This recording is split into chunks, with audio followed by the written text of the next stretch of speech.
प्यारे बच्चों, नमस्कार।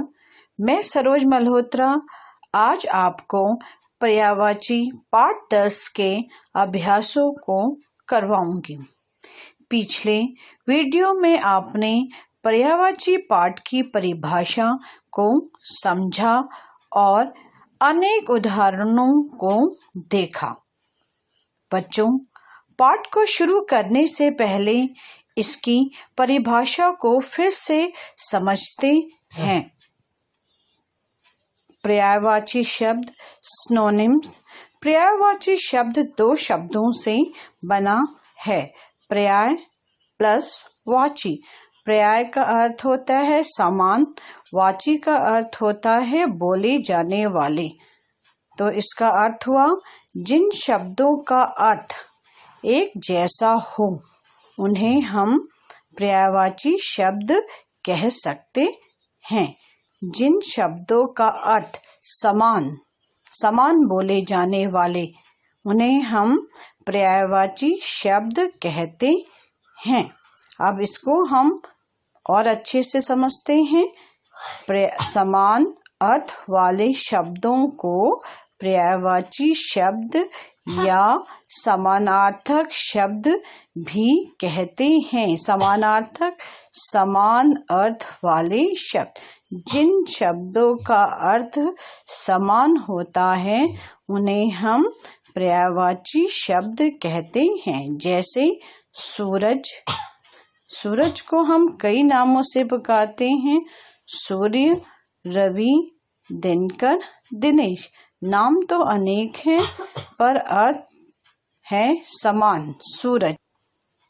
उसी प्रकार चंद्रमा के अनेक नाम हैं, चांद, शशि, मयंक। हम इसको अनेक नामों से पुकारते हैं पर इनका अर्थ समान होता है। चंद्रमा आकाश में चमकने वाला तारा। बच्चों, हमने इसी प्रकार विभिन्न उदाहरणों द्वारा पर्यायवाची शब्दों को समझा। आइए पाठ की ओर बढ़ते हैं और विभिन्न पर्यायवाची शब्दों को फिर से देखते हैं। पेज नंबर 46 में दिए गए विभिन्न उदाहरणों को हमने पिछले वीडियो में समझा। इस वीडियो में हम फिर इस शब्दों को समझते हैं। निम्नलिखित पर्यायवाची शब्दों को आपको दोहराना है और इन्हें कंठस्थ करना है। आँख के अनेक नाम हैं, नेत्र, नयन, चक्षु। आसमान, आकाश, गगन, अंबर, ईश्वर, भगवान, प्रभु, परमात्मा। कमल, पंकज, जलज, राजीव। घर के अनेक नाम हैं, भवन, सदन, आलय। वो स्थान जहाँ हम रहते हैं उनको हम अनेक नामों से भी पुकार सकते हैं। घर के पर्यायवाची शब्द हैं भवन, सदन, आलय। चंद्रमा, शशि, चांद, मयंक। जल, पानी, नीर, वारी। पर्वत, पहाड़, शैल, गिरी। पृथ्वी, धरा, धरती, भू। फूल को हम अनेक नामों से पुकार सकते हैं, कुसुम, सुमन, पुष्प। बादल, मेघ, जलधर, घन। माँ के अनेक नामों से हम पुकार सकते हैं, माँ, जननी, मैया। कृष्ण भगवान अपनी माँ को मैया कह के पुकारते थे, तो माँ का एक और रूप है मैया।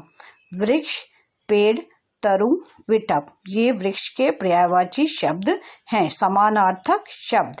सूर्य, सूरज, रवि, दिनकर। हवा, वायु, पवन, अनिल। ये हवा के पर्यायवाची शब्द हैं, अर्थात समान अर्थ बताने वाले शब्द। तो इसका अर्थ हुआ समान अर्थ बताने वाले शब्दों को हम पर्यायवाची शब्द कहते हैं। आइए बढ़ते हैं अभ्यास की ओर। अभ्यास 1, निम्नलिखित प्रश्नों के उत्तर दीजिए। मौखिक अभिव्यक्ति। अब ध्यान से इनको सुनिए और करिए। समान अर्थ बताने वाले शब्दों को क्या कहते हैं? हम उन्हें पर्यायवाची शब्द कहते हैं। पर या य वाची, पर्याय मतलब समान, वाची मतलब बोले जाने वाले। समान अर्थ बताने या बोले जाने वाले शब्दों को हम पर्यायवाची शब्द कहते हैं। माँ के 2 पर्यायवाची शब्द बताइए। माँ के 2 पर्यायवाची शब्द हैं माता, जननी। जननी अर्थात जन्म देने वाली, माँ जन्म देने वाली, माँ माता जननी। पेज नंबर 46 बढ़ते हैं पेज नंबर 47 की ओर। अभ्यास 2, दिए गए शब्दों के 2 पर्यायवाची शब्द आपको लिखने हैं। पहला शब्द है माँ। माँ को हम मैया भी कहते हैं, मैया, माता। माँ के पर्यायवाची शब्द हैं मैया, माता। हवा, पवन, वायु, हवा, पवन, वायु। कमल, कमल के 2 पर्यायवाची हैं। आप कमल बोलिए, पंकज बोलिए, जलज बोलिए। पर ध्यान रखने बात यह है कि बेटा वाक्य में जब आप इन पर्यायवाची शब्दों का प्रयोग करेंगे तो वाक्य अनुसार ही हम उन शब्दों को उसकी महत्वता और वस्तु के हिसाब से और विषय के हिसाब से उन शब्दों का प्रयोग करते हैं। कमल को हम पंकज, जलज भी कहते हैं। जलज जल में रहने वाला, तो कमल क्या है, जल में खिलता है और तो वो जलज कहलाता है। जल का फूल है जलज। पंकज, जलज कमल के पर्यायवाची हैं। घर, सदन, भवन। घर के 2 पर्यायवाची शब्द हैं सदन, भवन। प्रश्न आइए 3 की तरफ। ये मिलान है, आपको सही मिलान के सामने सही पर्यायवाची समान अर्थ वाले शब्दों के सामने रेखा खींचनी है। पहला खंड ए में लिखा है हवा, चांद, आग, पानी, माँ, सूर्य। दूसरे खंड में लिखा है माता, रवि, पवन, शशि, अग्नि, जल। अब चलिए इसका हम मिलान करते हैं। हवा को हम पवन भी कहते हैं। हवा का दूसरा रूप है पवन या हवा का पर्यायवाची अर्थ है पवन। चांद,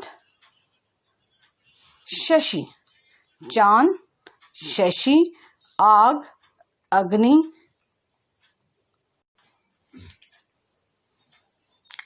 आग, अग्नि, पानी, जल, माँ, माता, सूर्य, रवि। फिर से इन मिलान को दोहरा लेते हैं। हवा, पवन, चांद, शशि, आग, अग्नि, पानी, जल, माँ, माता, सूर्य, रवि। जब हम इसको अपनी कॉपी में करेंगे तो इन समानार्थक शब्दों को सामने सामने लिखेंगे।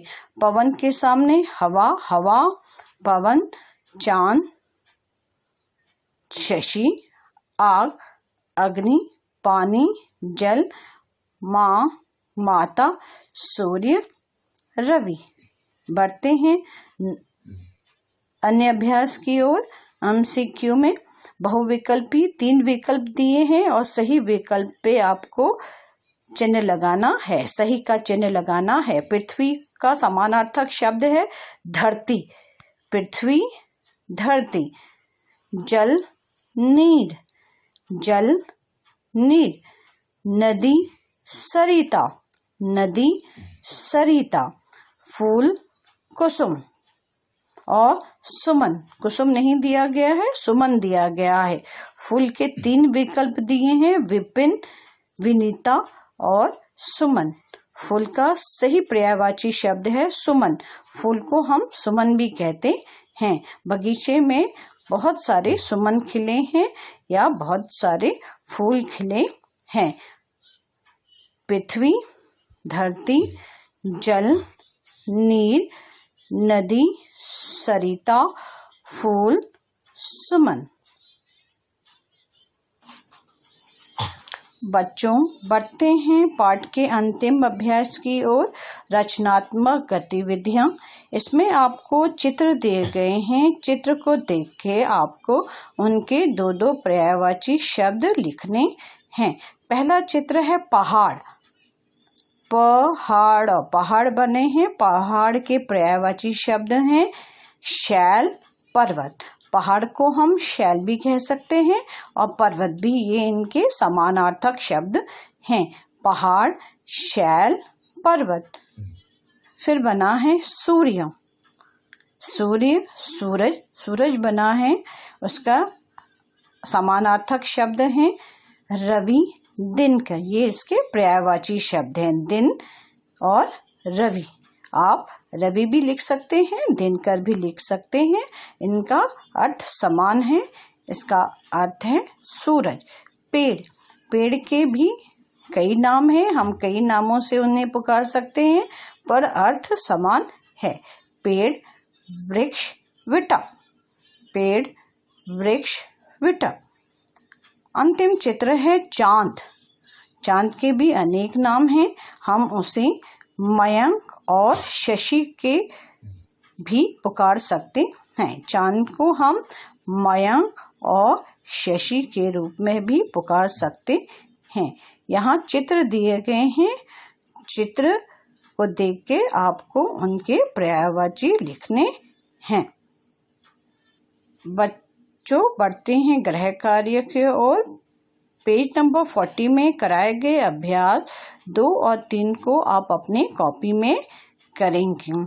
आप इस पाठ को फिर से घर में दोहराएंगे और याद करेंगे। धन्यवाद।